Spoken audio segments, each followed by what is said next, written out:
There we go. Okay, I think we're all in frame. I tried to record this video yesterday and it was a disaster. I'm so out of practice in terms of like doing videos now. We're going to be talking about adult acne. Yes, I'm a woman of a certain age. I have hit my 40s, and even though I did not have acne in my teens and my preteen years, for whatever reason, when I hit the big 40, my skin literally went insane and I did not know what to do. I was very insecure about it and I was very self-conscious about it, and I figured out a little formula for how to get rid of it. So the first thing that I did when I started getting this acne on my face, the first thing I did was freak the hell out because I have never had acne in my life. I have never had a problem with acne. I have never had an issue with my skin, nothing like that. So to my shock and surprise, I was shook, shock, and shaken. To my shock and surprise and absolute horror, I started getting these really painful acne, cystic acne, like, you know, the ones I'm talking about, that's under the skin. It's not something that you could actually like pop. It's under the skin and it hurts. And it was like, I would get one day and then it would like go away, but then it would travel to another place and then pop up again the next day. Sometimes if it was feeling very sassy, it would develop into like a gigantic white head. And that was the only opportunity that I had to even like pop it. And that was probably one of the worst things that I could do because it ended up leaving all this hyperpigmentation and scarring all over my face. The very, very first thing that I did is I stopped all of the excessive skincare regimens. I completely stopped the 5, 6, 7, 8, 9, 10 step skincare. I think a lot of us buy into that because we're forced fed it online on all the social media platforms. It's almost like if you're not doing these 5 million steps in the morning and before you go to sleep at night, are you truly getting the best out of your skincare? Are you really doing the best that you can for your skin? And a lot of times we fail to realize that these are marketing tactics, y'all. And a lot of these companies are paying these influencers to do all of this. And on top of that, you also have to think that a lot of people are on TikTok Shop and they're pushing affiliate marketing and they want you to buy these products, and sometimes they don't even use it their damn selves. But anyway, I bought into the whole Korean skincare thing. I was one of those people. I had the snail mucin and there's nothing wrong with it. I ended up getting like the Estee Lauder serums. I ended up getting like all this stuff that honestly, in retrospect, I did not need it. My skin was just fine. But anyway, I say all that to say that I cut all of that stuff out. I got rid of the snail mucin. I got rid of the Laura Mercier, the La Mer cream, Laura Mercier. I got rid of all of that stuff. I got rid of the Bobbi Brown oil-based cleanser because that was like literally wreaking havoc on my skin, and I know people swear by it, but ended up trashing all of that stuff. And what I did for my morning regimen, and you guys are probably gonna kill me, I started using, again, something that I used in the past, St. Ives apricot scrub. And I know you're probably like, girl, why? I'll tell you. I have been using that since I was 13 years old. Every single day I used it as a teenager, never had acne, never had a problem.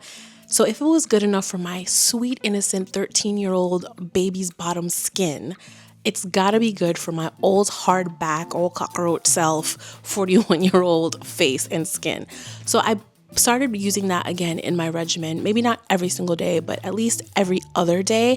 And I would use that only in the morning, sort of exfoliate that top layer of my skin off so there was no like buildup. And my face felt really, really good.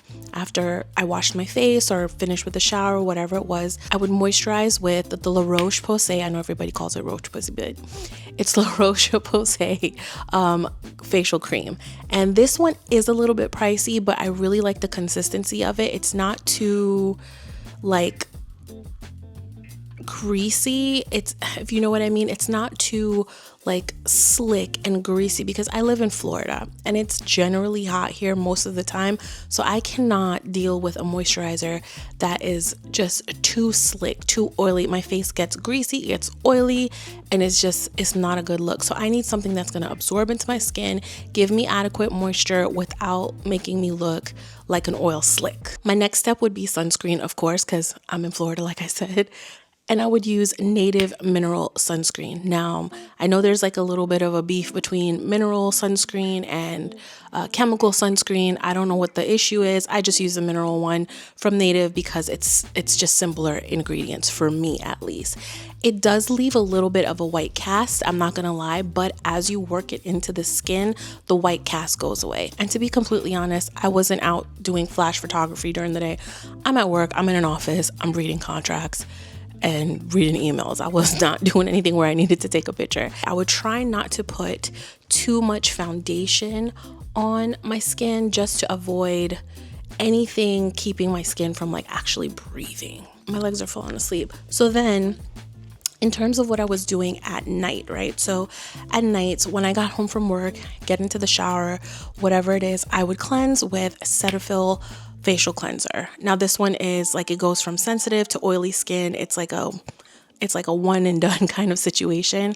But the reason I like it is because it's simple. There's not a bunch of active ingredients in it. It just takes the makeup and the dirt off of your face, and that is it. It just cleans your skin. It cleans the day off, and that's what I needed. In terms of eye makeup and eye makeup remover, I would use the CVS brand eye makeup remover or micellar water. And the only reason that I use micellar water is because I ended up buying a big old bottle of it and I need to finish it. I'm still working through that bottle. And one final thing that I did to resolve the acne, and I feel like this was the key to resolving it as fast as I did, I started taking a DIM supplement.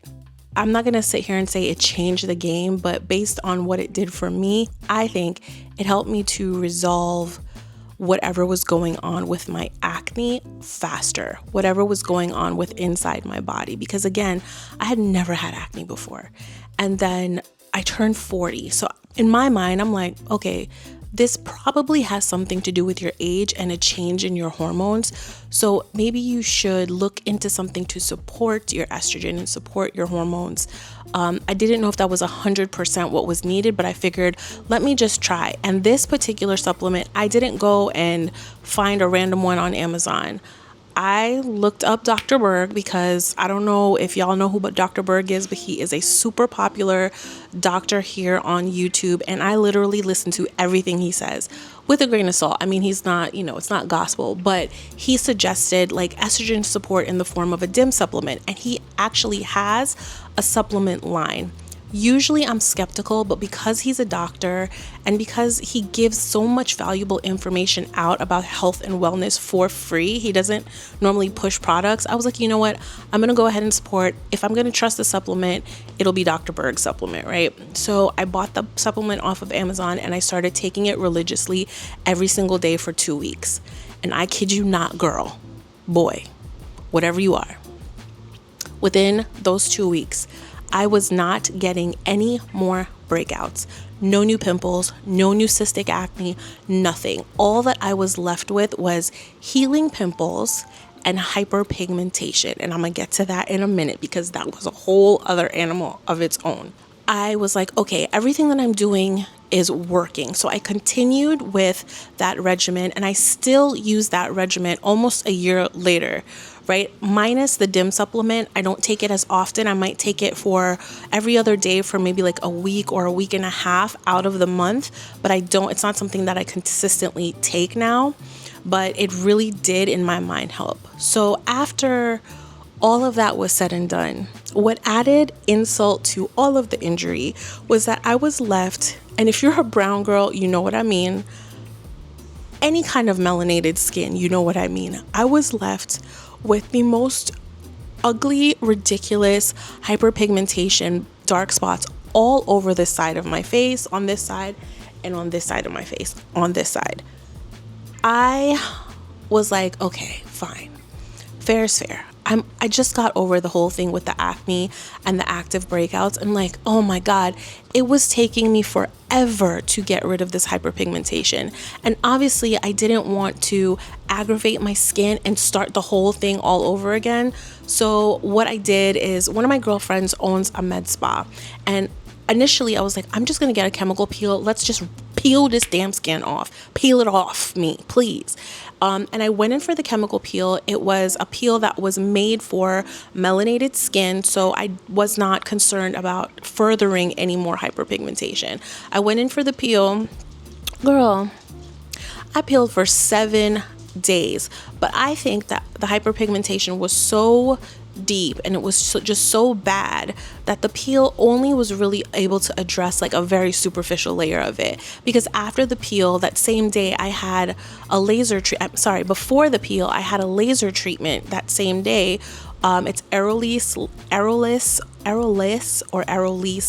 laser, and it's supposed to address hyperpigmentation as well. So I hit it with a double whammy and it still didn't do nothing.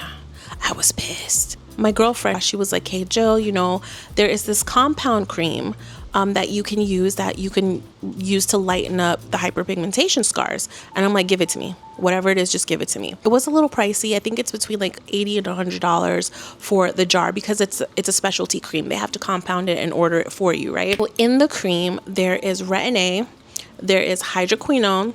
Hold on. Don't kill me yet. And there is kojic acid. I was already using a retin-A in my regimen prior to, well, I've been using retin-A since my 30s. When I was going through this process of getting rid of the acne, I was not using it. I didn't want no smoke. But I didn't want no smoke with my skin. So I stopped using the retin-A during that time. This particular cream has a retin-A and the hydroquinone. So the hydroquinone is a bit of a controversial ingredient because it's used for skin lightening in a lot of different products, and there are some side effects to it. I don't know the science behind it, but supposedly it's not good. But it's not made for long-term use. The way I felt though, I could have put crack on my face and I didn't care, right? I could have just slathered on the crack cream and I would have not cared. I would have just dealt with the consequences. In addition to those two ingredients, it has the kojic acid, and kojic acid is what you have in like the papaya soaps or the orange soaps that you use for like body and skin lightening on your body. Anyway, girl, I used that cream and that hyperpigmentation was like lifting. It was going away. It was fading it. I would only put it on the places that had the actual hyperpigmentation. So I would put it all on my cheeks, along the jawline where the spots were, and I even got a few up on my forehead. I would put it there, and then they started going away. They really started going away. It started fading, and within 3 months, everything was pretty much gone. My face was back to normal, and I have not had a breakout since. So like, if you are suffering with adult acne, if you are a woman in your 40s or a woman of a particular age in her 30s, whatever have you, and you're dealing with this and this is abnormal for you, just think back to a time when we were teenagers and we were using Noxzema and we were using Avon. And we were using some of the wildest stuff. We had one cleanser. We had one moisturizer, if that. I think I used Oil of Olay Complete until I was at least 30. And there was absolutely nothing wrong with my skin. So that's my advice to you. Simplify the routine. Start looking at maybe some of the things that you're eating. Support your hormones and you should be fine. If you have any tips to share, please leave them down in the comments, because maybe I could use them and you never know who else you could be helping. Because girl, this stage of life is hard. And the last thing I want to do is be going through second puberty. And I know you don't want to either. So if this helped you at all, please thumbs up the video. Let me know how it goes in the comments. I'd love to see your updates. And yeah, girl, have a great afternoon. I just got home from work and I sat home and did this video. So now I'm probably gonna go make some dinner and chill out with the fam bam.